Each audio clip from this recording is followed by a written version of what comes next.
that easily with TensorFlow. The thing that we probably should do on all our VMs is this, where we just pip install weights and biases as a package. So that way it's there for us and we don't need to keep using this command. But because this is a Jupyter notebook on Colab, I've just called it. Essentially, all you do is there's nothing really different from your traditional deep learning stuff. Everything is like, all of this is what you would normally have in your, and by the way, is the font too small? Do you want me to make it bigger? I was going to say this, yes. Can you please make it a little bigger? Is that better? Do you want it bigger still? I think that's good for me. That's Anybody better. else? Well, if you can make it a little bigger still. Sure, absolutely. Yes, thank you. Okay. So as you can see, this stuff is really straightforward. This is all the stuff that you would normally have in your code. Nothing changes. The only difference is you have this one extra import, right? You just say import 1b, which is weights and biases. And then what you want to do is you just want to have to log in to your account. So this is like on Jupyter Notebooks.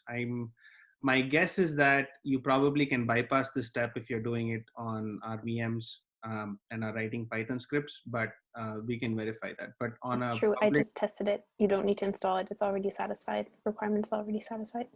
Nice. So you don't, so this basically tells weights and biases which person in the team is logging in, so that way they can explicitly say this experiment is being run by so-and-so on the team, and that this is what the experiment is. So after that, you can see that all I've done is, this is a simple example of a CNN. It's going to take the CFAR 10 data set, which has 10 classes, and it's just going to run a convolutional net through it. So I haven't added any weights and biases code here. As you can see, it's just the network definition. What I have done here, have I logged anything here? So this is also the training loop. You can actually add logs here, but I'll get to it in a second. But this is pretty much what you would do when you're training a deep network. You'd go through all your batches in the data set, and then you'd do the forward pass and the backward pass, right? Here's where things get interesting. So usually what we are interested in is how the model performs when you validate. So once you've done a pass of training, maybe you want to validate how your model's loss is, how accurate your model is. And it's really this simple. So this is pretty standard PyTorch. So you don't want to have gradients when you're doing evaluation. You're going through your test set and you're passing it through the model, and you're computing the loss and the predictions. The only line of code that I'm adding here is I just have a list of, to collect images that my model is classifying. So this is a classification task. So my model is going to look at an image and say whether it's a cat, dog, plane, car, something. So all I'm doing here is I'm just collecting an image using weights and biases. So all I'm doing is I'm saying append to this list, append an image. What is the data for the image? That's from my PyTorch input. And I can add captions like you would in a Python string. There we go. And after I've done that, at the end of it, I just add one log statement. So you don't need to go through this expensive process of creating a summary writer, going through every single function, telling it, add summary for this tensor, add summary for this tensor, blah, blah, blah.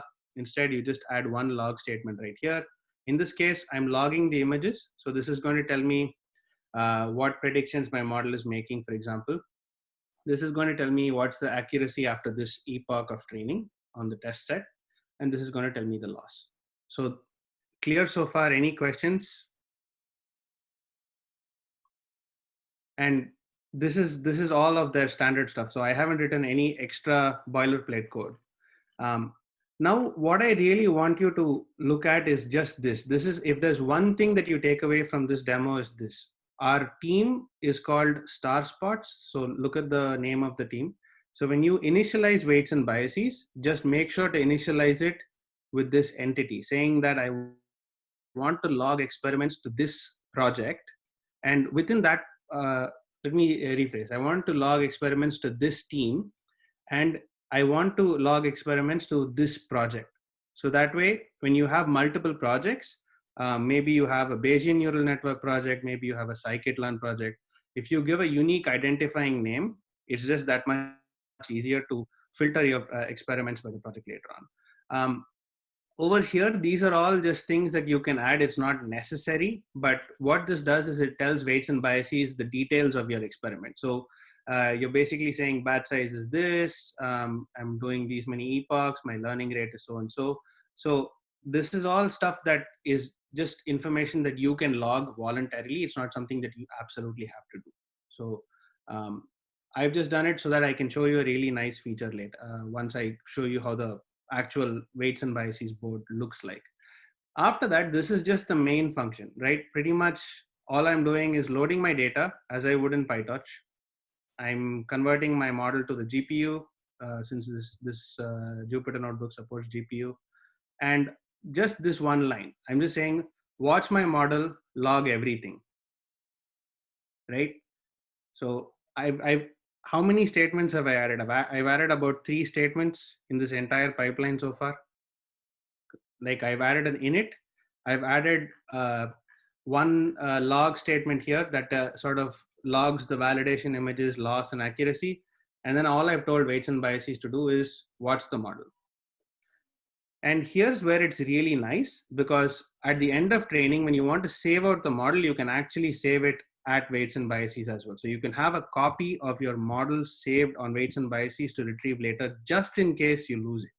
Just in case you lose something, you can save out the model as well. So you just use the PyTorch saving mechanism here. So that's going to save it out to this name, and then the model gets saved to weights and biases.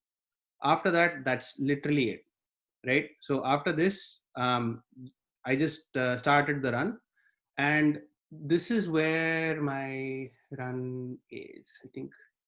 So let me actually go. So this is our team page. I have to make this big as well.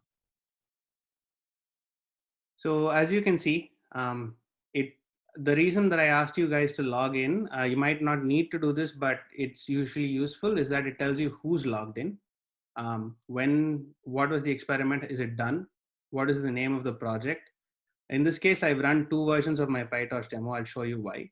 So if I go to this project, all experiments I have done in this project are here, and I can toggle experiments on and off if I just want to look at one specific experiment, right?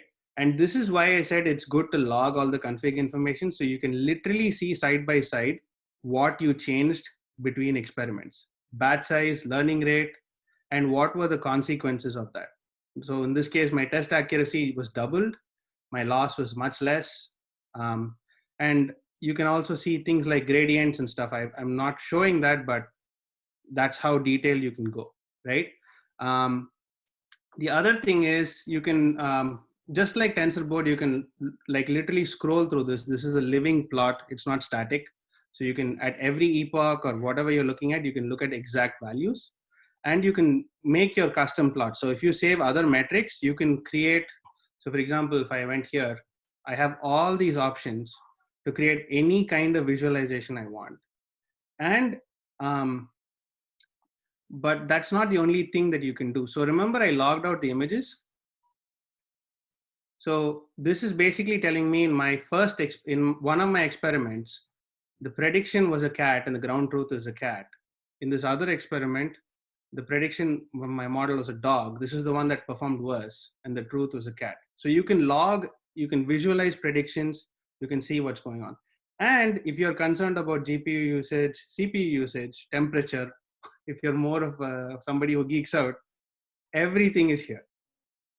Everything is included. And if you find these distracting, you can actually add, so you can actually move these to the hidden panel. For example, I'll just say move panel, move it to hidden panels, and it's out of my sight, right?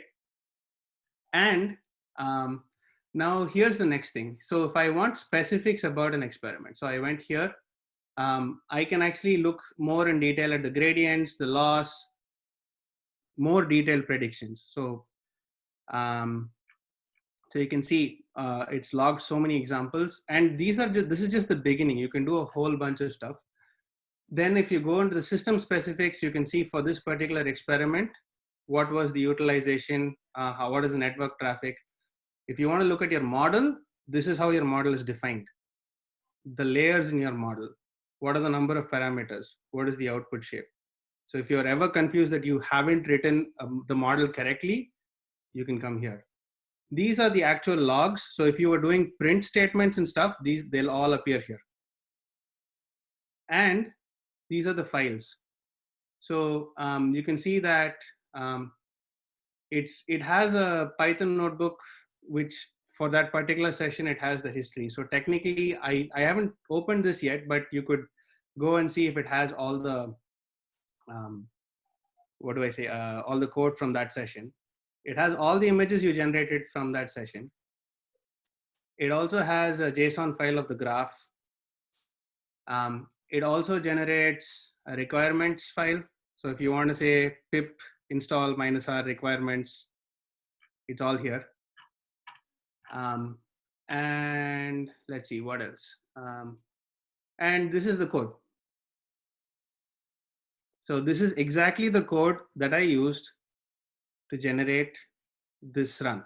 So any changes I made, accidental or otherwise, I don't care, because this is almost like version controlling right here. So in a sense, this is a living embodiment of that experiment that you ran.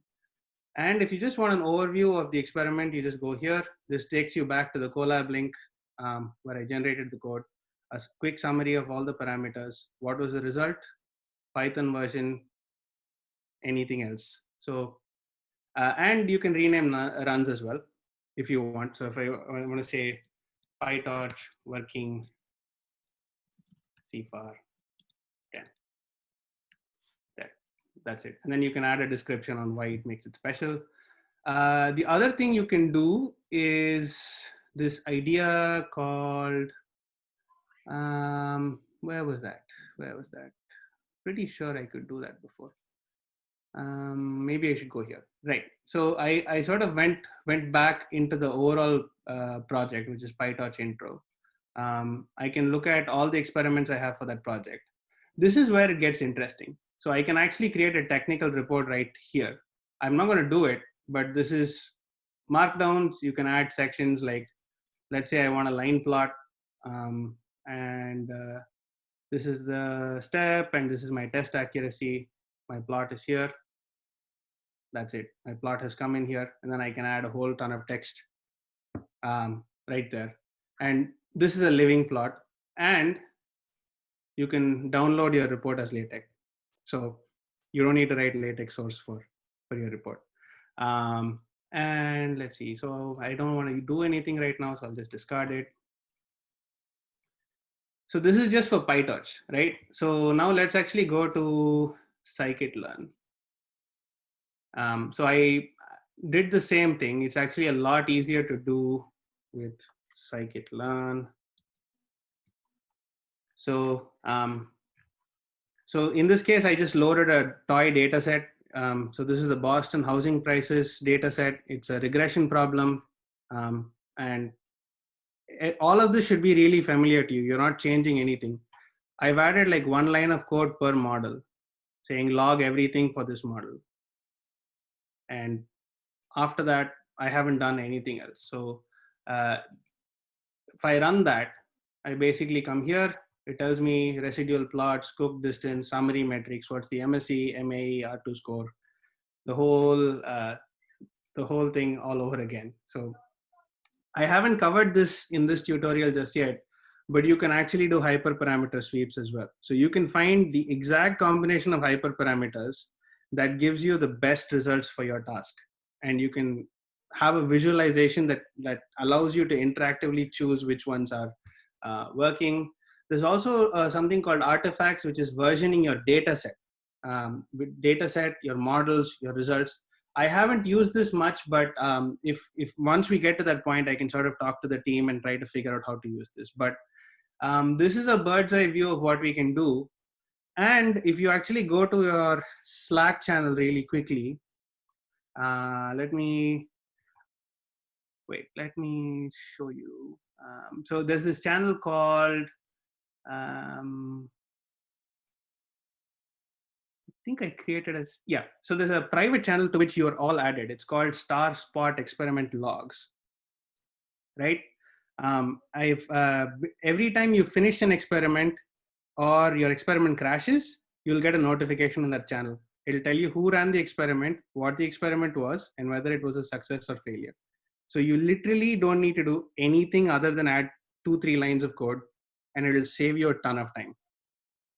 And if you click on the links, I mean, if you just go to weights and biases yourself, you should be able to see all the stuff that's happening right now. So as you can see, this is pretty much all I had to share. So questions? What? What in the world was I doing my whole freaking... Oh my Wow. God, Sairam, where were you all the last 4 years in my FDL challenges? This was Like so, you know, like last year, I thought we were like the best I have ever seen it. But it was just still so painful. And I'm like, oh my God. Oof. It's So, too easy. yeah, you can do anything you want. You can do here. It's super easy. So I'd actually urge all of you to just play with these toy projects or just plug in your own experiments. Remember to use the entity as team, because otherwise what will happen is when you've created a weights and biases account, it will go to your personal experiment tracking. So by the way, individual experiments accounts are free. So if you want to use this outside of the FDL, it's free. You don't need to pay anything. It's absolutely free. And you have most of these features, minus some of the storage limitations and all of that. But you probably don't need all of that. But all the stuff I showed you, you get in a free account as well. So that's all I had to share. So That's all? That's all you had? Are you sure? Oh, that's it? You sure? There's nothing else you want to share? I mean, There is no another and? Okay, Jarin is joining us and I need to go, so I'll leave you guys. Okay, let me stop sharing. Where's Zoom? As with yesterday, this is mainly Spotnet, but you're welcome to stay if you want. If not, set up your Google Meets and get on it. I'll see you guys in a bit.